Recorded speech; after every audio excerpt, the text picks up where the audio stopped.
Hello students, welcome back. फिर से एक न्यू क्वेश्चन एक्सरसाइज 5.1 का क्वेश्चन नंबर 8। बहुत आसान क्वेश्चन है। मोड का कंसेप्ट है तो मैं आपको पहले भी क्लियर कर चुका हूँ। जब भी मोड का कंसेप्ट आपको मिलता है तो आपको क्वेश्चंस को थोड़ा दो पार्ट में ब्रेक करना है मोड को। सर एक बार तो नेगेटिव का एक्स ले लूंगा मैं और एक बार पॉजिटिव का एक्स ले लूंगा मैं। नेगेटिव एक्स कब लूंगा? जब मैं एक्स को लेस देन जीरो मानूंगा, और ये लूंगा जब एक्स को ग्रेटर देन जीरो मानूंगा। क्यों? क्योंकि मेरे पास एट जीरो तो इसने दिया ही है। मैं हमेशा यहाँ पर भी एट इक्वल्स टू जीरो मानता, बट यहाँ पे मुझे दे रखी है कंडीशन, तो मैं नहीं करूंगा। इसको सॉल्व करूंगा तो सर -1 आएगा, सॉल्व करूंगा तो +1 आएगा।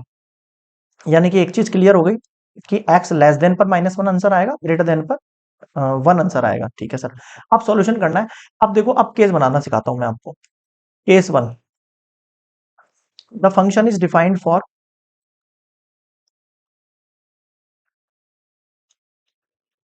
द फंक्शन इज डिफाइंड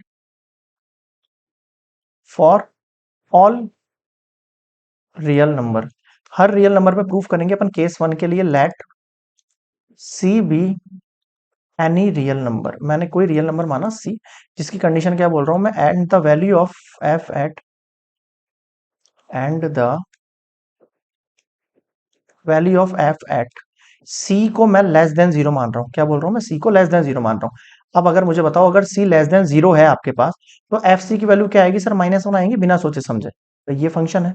आपका फंक्शन क्या होगा इस कंडीशन में? आपका फंक्शन क्या होगा? सर इस कंडीशन में मेरा जो फंक्शन होगा ना, वो -1 होगा, क्योंकि मैं लेस देन जीरो की बात कर रहा हूँ। एक्स की वैल्यू लेस देन जीरो का मतलब मैंने कोई भी रियल नंबर मान लिया जो कि जीरो से छोटा है। जीरो से छोटा कोई भी नंबर है, उसके लिए मेरी वैल्यू कितनी होगी फंक्शन की? सर -1 हो जाएगी। समझ में आ गई आपको बात? ठीक है। अब यही चीज मैं लिमिट में निकाल के दिखाऊंगा आपको। Limit x tends to c f x equals to, इतने टाइम से अपन यही करते तो आ रहे हैं। लिमिट के अंदर कौन सी वैल्यू रखें? कुछ नहीं रखनी बेटा, -1 रखनी है, क्योंकि जीरो से छोटी वाली वैल्यू यही है मेरे पास। आंसर कितना आएगा? सर -1 आएगा। तो हमने क्या देखा यहाँ पे? Limit x tends to c f x equals to f c equals to -1। जब भी ये दोनों वैल्यू मेरे पास इक्वल आ जाती तो मैं क्या कहता हूँ? मैं ये कहता हूँ यहाँ पे, therefore f is continuous function at x less than zero. Less than zero के ऊपर मेरा फंक्शन जो है कंटिन्यूअस है। तो समझ में आ गया? या फिर आप कह सकते हो लेस देन जीरो भी लिख सकते हो यहाँ पे। ठीक है, ये केस वन समझाया मैंने। अब मैं ग्रेटर देन पे समझाऊंगा, ये चीज आपको देखना। आ जाओ, वापस से लिख देता हूँ मैं यहाँ पे फंक्शन। 1 मिनट। देखो, ये -1 आ रहा था, ये जीरो आ रहा था, ये +1 आ रहा था। ये कब आ रहा था? When x is equals to, ये ऐसा और ये ऐसा, ये था ना, देख लो आप। ये -1 था, ये +1 था। एक्स लेस देन पे और एक्स ग्रेटर देन पे। ठीक है, आ जाओ। 1 मिनट, एक और स्लाइड बना लेता हूँ। इक्वल्स टू वाला भी मुझे करना पड़ेगा ना। हाँ, अब मैं केस टू समझा रहा हूँ आपको। तो सर केस टू में क्या कह रहा हूँ? If c greater than zero है मेरे पास, तो मेरा फंक्शन कितना होगा? सर मेरा फंक्शन तो फिक्स है, ग्रेटर देन के ऊपर मेरा फंक्शन +1 होना है। और यहां से अगर मैं वैल्यू सी सी के ऊपर निकाल रहा हूँ तो वैल्यू मेरी 1 आनी। सी पुट करना होता है, सिंपल सी स्टेप है भाई। देखो, अब लिमिट में क्या निकलेगा? सर यही answer. Limit x tends to c f x,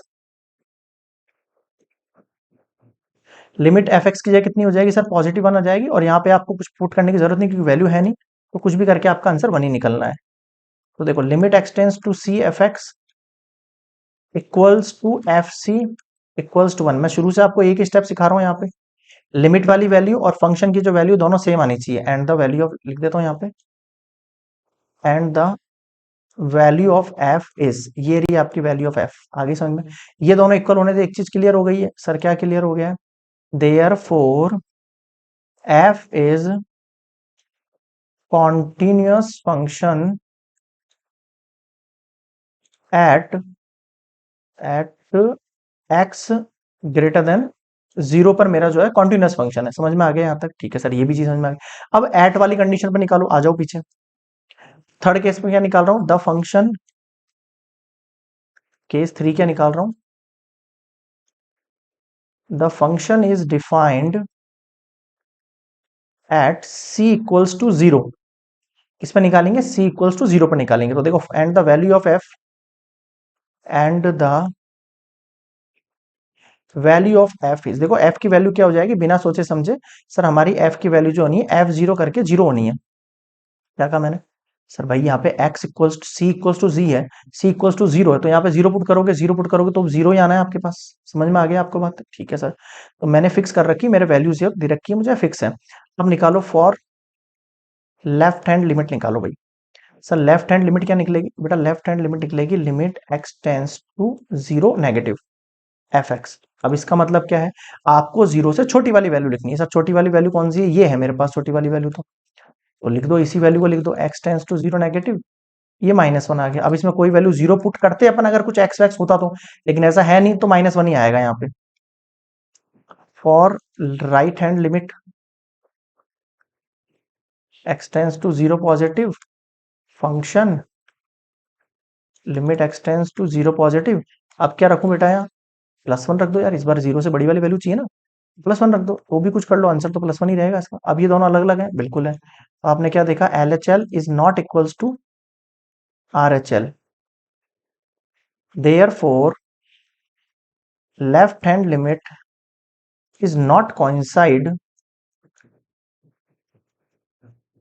with right hand limit। भाई ये वाली लिमिट इसके ऊपर coincide नहीं है, इक्वल नहीं आ रहा आपके पास, therefore मैं क्या कह सकता हूं, f is not continuous at x equals to zero. भाई x equals to जीरो पे तो कॉन्टिन्यूस नहीं है, अगर इस पे कॉन्टिन्यूस नहीं है तो मैं क्या कह सकता हूं, hence x equals to zero is the only discontinuity point of F का जो इकलौता डिसकंटिन्यूटी का पॉइंट है वो x इक्वल्स टू जीरो ही है। इसके अलावा हर पॉइंट पर, लेस देन पर, ग्रेटर देन पर, दोनों के ऊपर फंक्शन जो है कंटिन्यूस आ रहा है। अब बताओ समझ में आया कि नहीं। आप इन सारे क्वेश्चंस को अगर स्टार्टिंग से करोगे ना, अगर आप देखो, अगर आपको ऐसा लग रहा है आपको स्टार्टिंग कुछ क्वेश्चन नहीं आ रहे और आप बीच में से कोई क्वेश्चन देख रहे हो, तो मैं बता रहा हूं आपके डाउट आना लाजमी है। आपको समझ में नहीं आएगा ये मैं सी कहां से लिख रहा हूं, मैं एक्स कब लिख रहा हूं, मैं कब एक्स लेस देन करता हूं, कब ग्रेटर देन करता हूं, तो मैं आपको सजेस्ट करूंगा आप स्टार्टिंग से, मैंने एक एक जो एग्जांपल कराना है, एक बार मेरे कहने से आप स्टार्टिंग के एग्जांपल से कर लो। ये एक्सरसाइज वो है जिसमें 90% स्टूडेंट्स को डाउट होते हैं। क्लास में आप देखोगे ना तो लगभग आपके मान के चलो डिफरेंशियबिलिटी आ जाएगा एक बार के बच्चों को, लेकिन कंटिन्यूटी है तो हर बार बच्चे जो है ना इसको छोड़ के चल जाते हैं, कहते हैं कि हम कुछ भी लिख देंगे इसमें। हम भी पढ़ते थे तो हमारे साथ के बच्चे ऐसे ही करते थे। लेकिन मैंने क्या कहा आपको, आप स्टार्टिंग से एग्जांपल करो, 1 2 3 4 सारे एग्जांपल लाइन से करो, सारे क्वेश्चन करो, मैं गारंटी दे रहा हूं आपको सारे क्वेश्चन आएंगे, A to Z आएंगे आपको। ऐसा कोई क्वेश्चन नहीं जिसमें आपको डाउट निकल जाए। एक बार देखने के बाद आप खुद से प्रैक्टिस करोगे, आपको कंटिन्यू आपको क्वेश्चन एकदम रिदम में बैठ जाएंगे।